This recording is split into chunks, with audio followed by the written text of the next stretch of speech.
अस्सलाम वालेकुम। मुकालमा YouTube channel में आप सभी का खैर मकदम है। हम इस सीरीज़ नंबर 4 हम मानी मुतरादिफ़ात के बच्चों के पास या हर तालिब इल्म के पास ज़ख़ीरे अल्फाज का होना ज़रूरी है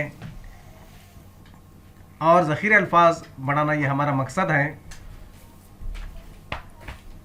तो देखिए, आपके स्क्रीन पर नज़र आता है नंबर 1 पर हिज्र, उसके हम मानी देखिए यहाँ पर फ़िराक, जुदाई, फासला।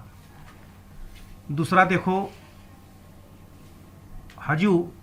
हजू कोई भी एक शायरी की किस्म भी है, मगर यहाँ पर देखो मजम्मत, बुराई, बदगोई। और अक्सर शायरी में हिचकी का लफ्ज़ इस्तेमाल होता है।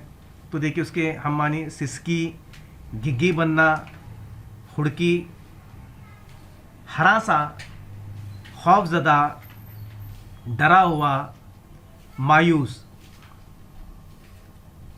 अगला देखिए वहशत, जुनून, दरंदगी या दरंदगी, सौदा, वसफ़, खूबी, तारीफ़, अच्छाई, वज़ा, साख्त, तर्ज, दस्तूर, नियाज, अजज़, इनकसारी, खाकसारी, नूर, रोशनी, चमक और ज़िया। तो ये आपको वीडियो कैसा लगा आप ज़रूर हमें कमेंट करके बताइए, ताकि हम इस सिलसिले को और आगे बढ़ाएं। अल्लाह हाफिज़।